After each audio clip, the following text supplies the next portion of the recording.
How many times have you told yourself, I'll start Monday, but then Monday comes and nothing changes? You're not lazy, you're just stuck in this cycle, overcomplicating fitness and waiting for the perfect time to start. But guess what?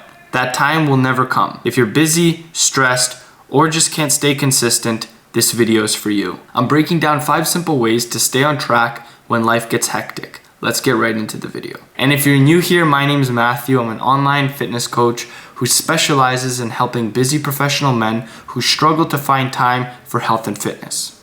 How to stay consistent with fitness even when life gets busy. One of the most common things I hear from busy professionals is, I don't have time, I work 8 to 12 hours, I want to have time with my wife and kids, I want to watch news, I want to watch sports, I want to do all these things. Fitness is on the last thing of my mind. The first tip and the first thing that you need to incorporate, or that helped me incorporate fitness into my life, especially when my life got hectic and really busy. For reference, I used to work 10 to 12 hours a day, landscaping, completely killing my body, and I would still make time for fitness. And to be honest, I would still back then be putting in 1.5 hour to 2 hour workouts. And this is where a lot of people get mixed up and wrong, because you don't need to prioritize quantity over quality. Efficient workouts are the best type of workouts. You don't need to spend 1, 2, 3 hours in the gym. 20 to 30 minutes is completely fine. I used to think that in order to see proper growth and real results, you need to spend 1 to 2 to 3 hours a day. Now I realize you only need to spend 1 to 2 to 3 hours a week max.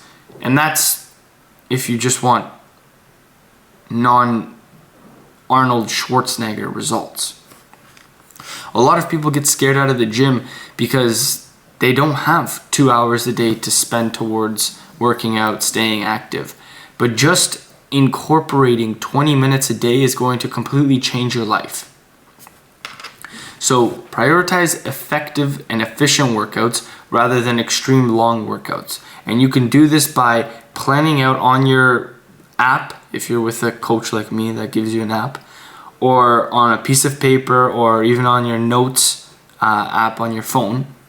Prioritize figuring out exactly what you're going to do when you get to the gym and exactly execute those things, so you're not just there thinking and wandering around, wasting time thinking about what you're going to do next, what you should be doing in the first place, and how to effectively even work out, because that is going to waste time that you don't have, and it's also going to make you look like a buffoon while all these people are looking at you thinking to themselves, what is this guy doing? Does he even know why he's here?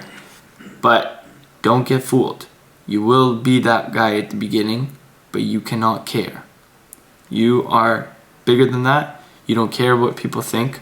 You're going to look stupid at the beginning, and that's okay. But with a coach, you'll look less stupid.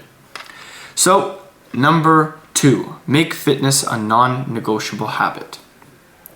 So just like people plan for their meetings, they plan for dinners, they plan for really anything in their life, and especially if they're busy individuals, like most of us these days, they have calendars that they follow through in their busy seasons.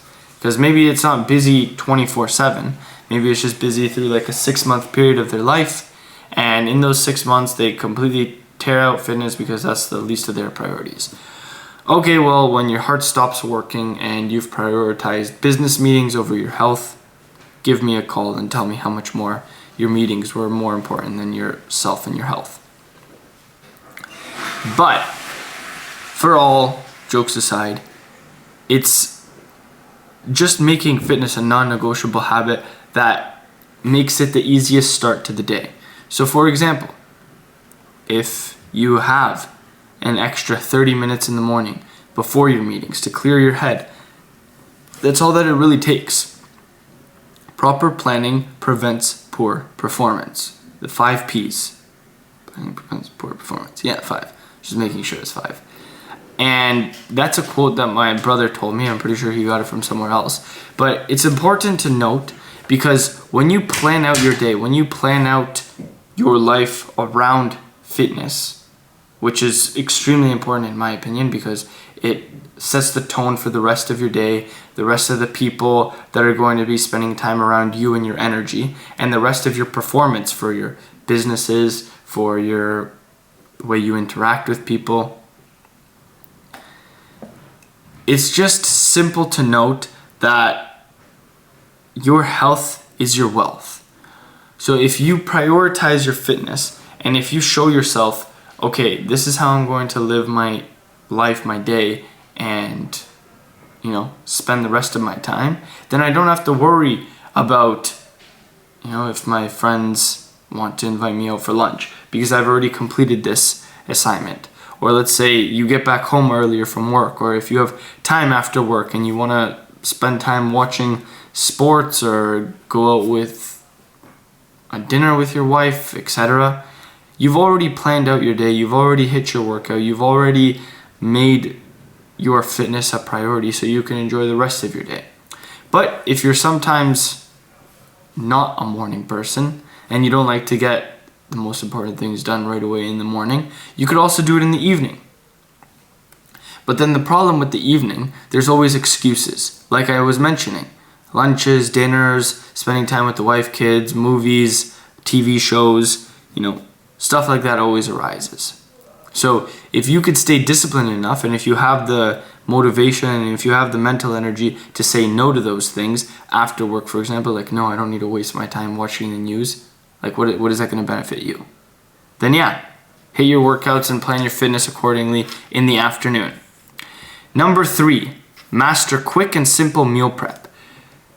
The most effective way to prioritize your diet, prioritize the foods that you're going to be eating, and not get confused throughout the week, the day, is just basically having a basic meal plan. Having basic foods that are easy to cook, quick to cook, and don't take too much time and effort. I guarantee you that if you set me a timer and you stood in, for example, whatever your favorite fast food line is for getting breakfast, because that's most people's excuse, I don't have time to cook, so I'm just going to get breakfast on the way to work.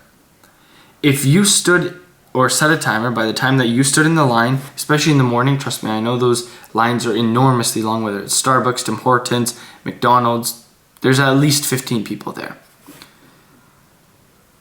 If you stood in the line by the time that you got in the line, and then had your order in your hand, I can almost guarantee that I can cook up my go-to breakfast, eggs, toast.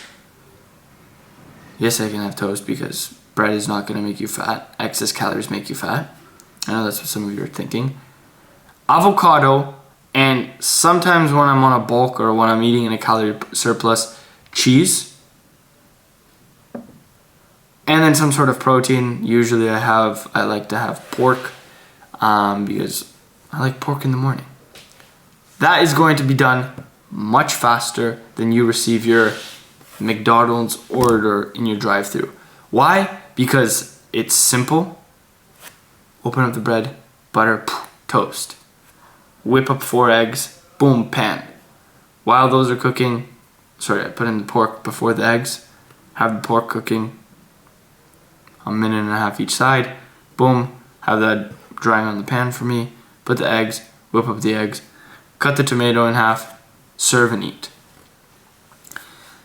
Maybe convenience-wise, okay, yeah, it makes sense to go through drive-thru, but are you living your life for convenience or health and longevity?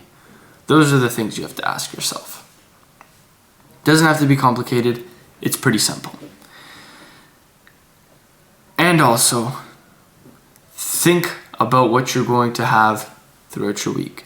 Like I said again, if you're working with a coach, you don't have to worry about that because he plans your meals out for you. You just have to either have yourself cook them or your wife or whatever. But if you are used to eating the same thing every single day, you're just going to get efficient at it and it's just going to become easy. The less things that you could think about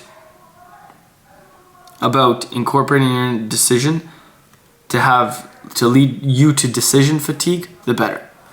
And if you want some variety, okay, go out to eat on your cheat days. It's not that serious. Next. This is one that I'm currently working on because this is a problem that I currently struggle with. But it's the fact that, and I don't know where I got this from, I think it was just because I was raised in a family of 7, and we'd always fight for the food. Oh, who can eat the quickest, can eat the most food and get seconds, etc. Eat slow to prevent overeating, and chew slower. So it's interesting because while I was writing this video and getting ideas for it, right after I finished writing it, I was listening to a podcast with a nutrition scientist saying how she was mentioning how just chewing slower and eating slower will reduce your caloric intake by 20 to 30%.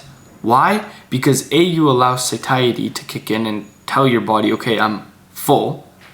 And then B, you just don't risk the risk of overeating. Because think about it in a processed food manner. If you have a bag of chips and that bag of chips is 1,000 calories, if you eat, how fast can you eat a whole bag of chips? Maybe less than 10 minutes, 1,000 calories. But if you have 1,000 calories worth of potatoes, steak, avocado, it's going to be a lot more difficult for you to eat that 1,000 calories. Why? Because processed food you can eat quicker. But whole foods, it takes longer to chew, it takes more time to actually digest, so it keeps you full longer, but then also the speed at which you eat it is slower. So prioritize eating whole foods, chewing them slower, so that you don't run into the risk of getting seconds or thirds sometimes. And then also having such huge desserts, because I know a lot of people have sweet tooths, and then if they quickly eat this is what I did, quickly eat their main dish just to get to the dessert, you can eat like easily, let's say you have cake for dessert, 1, 2, 3, 4, 5 pieces of cake, and you're like, oh man, I'm still hungry. Yeah, because you just ate all that cake and all that dinner in a less than 10-minute time span. No wonder you're fat. Allow yourself some time to digest and satiety to kick in. If some of you don't know what satiety is, basically your hormone that signals to your brain, okay, I'm full, stop feeding me. And lastly, avoid processed food and choose high satiety foods. So, like I mentioned earlier, a whole bag of chips that's 1,000 calories, you're gonna eat like this. No problem, no question about it. Why? Because I know. I just ran out of carbohydrates, or I didn't want to cook carbohydrates and I was hungry, so I made chicken tacos in a sense. And for 30 grams of chips, which is not much, I was actually surprised when I weighed it out on the scale. Yes, I weigh my food because I'm a personal trainer, so I gotta, step it up a notch. And I want high level results. For 150 calories worth of chips, it was 30 grams these Doritos. I made actually a fire dinner. Doritos, chicken, lettuce, tomato, guac. It's like a perfect bowl taco. I don't know, it was great. The only thing that was missing was rice, but then I would have had no chips, but just the rice. But anyway, what I want to get to, the point that I was going to make is, for 30 grams, 150 calories. I could have devoured, if those chips were just on its own without any protein, which most people eat chips by itself, they don't eat it like me, or if you're making nachos or whatever, but most people eat chips on their own while they're watching a movie, doing work, etc. I could have faced all those chips at once. 10 seconds, 30 grams of chips, done. 150 calories. But do that unconsciously while you're watching a movie, for example. You're just snacking on chips for an hour, and all of a sudden you just devoured 1,000 calories. So if you're a snacker, like most people are, apt for whole foods, apt for an apple. Why? Because this is going to release fiber, and at least has fiber in it, and it's a nutritious food that, yeah, it still might be 100 calories, but at least after that 100 calories, you're going to be full. Satiety is going to kick in, and your body's going to say, okay, no more food. But with the whole bag of chips, you're going to eat the whole bag of chips, and you're still going to want more because the food has digested so fastly, and it's a processed carbohydrate, and all of a sudden you're wondering, okay, I just ate a whole bag of chips, why am I still hungry? Something's not adding up. Yeah, the thing that's not adding up is there's no fiber, buddy. So that means it's not gonna keep you full, and it's not gonna fill you up. Remember, fiber prevents overeating. So like I said, next time you're hungry, just grab an apple instead of a cookie. It's a simple switch, or even blueberries. A whole handful of blueberries is gonna be like 10 calories, while a whole handful of chips, Skittles, M&Ms, you know how dangerous that's gonna be. So you don't need more time, you need better habits. Small changes lead to big results, and if you stay consistent, then you're going to see the results you want. If you're new here, please consider subscribing. Check out the links down below, and if you want to apply to work with me one-on-one, click the first link, and I'll see you guys in the next one.